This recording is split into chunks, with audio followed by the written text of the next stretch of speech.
పక్కన పెట్టండి, పెట్రోల్ రాయాల స్వామి దానికి పోయిన లోపల గమనిస్తాము.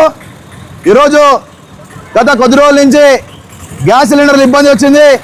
మరియు మళ్ళీ ఈరోజు డీజిల్, పెట్రోలు, రేపు పొద్దున తిను ఆహారాలు ఇబ్బంది కలిగే పక్షాన ఉంది. భారతదేశంలో బీజేపీ పార్టీని వచ్చినటువంటి ప్రతి 5 సంవత్సరాలకు ఒకసారి చాలా పెద్ద విపత్తులు చూస్తున్నాము, చాలా పెద్ద ఇబ్బందికరమైనటువంటి పరిస్థితులు చూస్తున్నాము. ఈరోజు వానపడి రైతులకి సరిగా ట్రాక్టర్స్లో కానీ జేసీబీలో కానీ డీజిల్ అందుబాటులో లేదు. మరియు అంబులెన్స్లు కూడా డీజిల్ అందుబాటులో లేదు. వెంటనే దీన్ని వీళ్ళ తప్పుని గమనించి కేంద్రంలో ఉన్నటువంటి సెంట్రల్ మినిస్టర్ హార్దిక్ సింగ్ పూరి గారు తక్షణమే రాజీనామా చేయాలి. మరియు కూటమి ప్రభుత్వంలో ఉన్నటువంటి చంద్రబాబు నాయుడు గారి మరియు పవన్ కళ్యాణ్ గారు కానీ మరియు బీజేపీ పార్టీలో ఉన్నటువంటి వ్యక్తులు కానీ దీన్ని గమనించి ప్రజలకి ఎటువంటి ఇబ్బంది కలిగే పక్షాన ఉండకూడదని చెప్పి మేము ఈ విధంగా కోరుతున్నాము. ఈ మీరు చేసే తప్పిదనాన్ని లేకపోతే మీరు చేసే ఆలోచించకుండా ఉండే ప్రవర్తన తీరుని మీరు వెంటనే మార్చుకోవాలి. ప్రజలకి ప్రతి ఒక్క పక్షాన ఇబ్బంది ఉంది. రోడ్ ట్యాక్సీలు కానీ లేకపోతే ఇంకో విషయాలు కానీ ఇంతగా దోచుకునే సిచ్యువేషన్లో కూడా పరిస్థితుల్లో కూడా భారతదేశంలో ఉండే ప్రతి ఒక్క ప్రజలు ఇన్ని విషయాలలో ఇబ్బంది పడుతున్నారు. రేపొద్దున ఫ్యూచర్లో మీరు ప్రతి ఒక్క ప్రజలు దీన్ని గమనించి కాంగ్రెస్ పార్టీకి ఓటేస్తే భవిష్యత్తులో ఎప్పుడైతే ప్రజలందరూ సుభిక్షంగా రామరాజ్య పరిపాలన ఏ విధంగా అయితే ఉండదో అదేవిధంగా కాంగ్రెస్ పార్టీ ప్రతి ఒక్కరికి మంచి చేస్తుందని చెప్పి కోరుతున్నాను. నాకు ఈ అవకాశం ఇచ్చినటువంటి ప్రతి ఒక్క ప్రజలకి మరియు మా కాంగ్రెస్ పార్టీ లీడర్లకి అందరికీ ధన్యవాదాలు తెలుపుతున్నాను. నా పేరు Srinidharal, NSUI state general secretary, Congress party. మీకు ఎన్ని రోజులు పంపిస్తాను? 2 రోజులు పంపిస్తాను. మాకేం నిన్న ఒకటే ఇప్పుడు సాయంత్రం వరకు కూడా మాది ఉంది పెట్రోల్. సాయంత్రం 5 గంటలప్పుడు 7 గంటలప్పుడు అయిపోయింది. అది ఈరోజు రేపు ఈరోజు ఇంకా పెట్రోల్ వస్తున్నది, రేపు మళ్ళీ డీజిల్ వస్తుంది. అంటే ఒక ట్యాంక్ అంటే కరెక్ట్ ఇన్ఫర్మేషన్ అంటే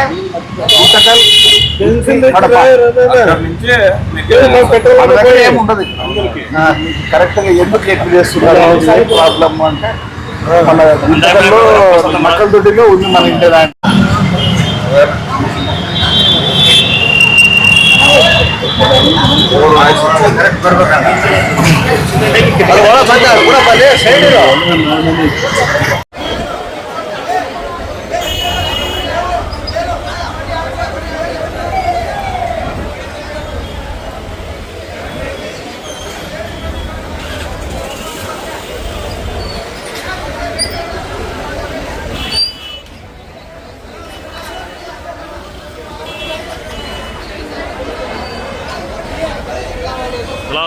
क्या कहते कहीं वो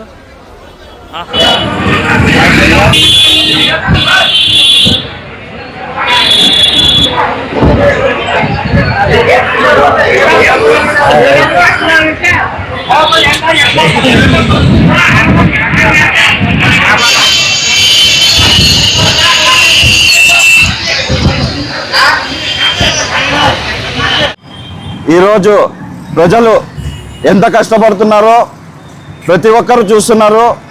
పెట్రోల్, డీజిల్, గ్యాస్ అనే కాదు, ప్రతి ఒక్క తినే ఆహారం కానీ మనం బయట తిరిగే వాహనాలు కానీ ప్రతి ఒక్కరు ప్రజలు రోజుకి ఎంతో కష్టపడి కూలి పనులు చేసుకుని ఈరోజు ఇంటికి ఎవరు సక్రమంగా వెళ్ళటం లేదు. 2014 నుంచి ఈ బీజేపీ ప్రభుత్వం ఎప్పుడొచ్చిందో అప్పటి నుంచి ప్రజలు చాలా ఇబ్బందులు పడుతున్నారు. ఈ కాంగ్రెస్ ప్రభుత్వం ఉన్నప్పుడు అందరూ సుఖశాంతులతో ఉండేవాళ్ళు, చాలా మంచిగా అందరూ బాగా ఉండేవాళ్ళు. ఈ 2014 నుంచి ఈ గవర్నమెంట్ వచ్చినప్పటి నుంచి ప్రతి ఒక్క 5 సంవత్సరాలకు కష్టాలు చూస్తూనే ఉన్నారు ప్రజలు. ఈ కష్టాలు ఎప్పుడు తీరుతాయనేది ప్రజలకు ఇది అయిపోయింది. ఒకసారి బీజేపీ ప్రభుత్వం ఆలోచించి తక్షణమే డీజిల్ కానీ పెట్రోల్ కానీ నిరంతర వస్తువులు కానీ అన్నీ సమకూర్చాలని కోరుకుంటున్నాం. గతంలో కాంగ్రెస్ ప్రభుత్వం ఉన్నప్పుడు 40 రూపాయలు డీజిల్, 60 రూపాయలు పెట్రోల్ ఉంది. ఈరోజు 110, 112 అయితే కూడా పెట్రోల్ దొరకని దుస్థితి ఏర్పడింది. Devasetti Veeresh, youth Congress, Adoni.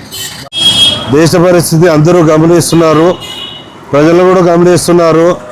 Gas సంక్షోభము, petrol diesel సంక్షోభము, నిత్యావసరాలు నిరంతరం లేని ఈ ప్రభుత్వము మనకు అవసరమా? నో స్టాక్ నరేంద్ర మోదీ అని ఈరోజు నరేంద్ర మోదీకి కొత్త నామకరణం పెడుతున్నాము. మళ్ళీ కాంగ్రెస్ గవర్నమెంట్లో పెట్రోల్ ధర ఏముండే, ఈరోజు పెట్రోల్ ధర ఏముంది?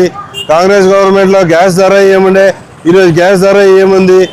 ఆ రోజు కనీసం ₹1 వ్యక్తి కూడా నిరసన తెలుపుతుండ్రి.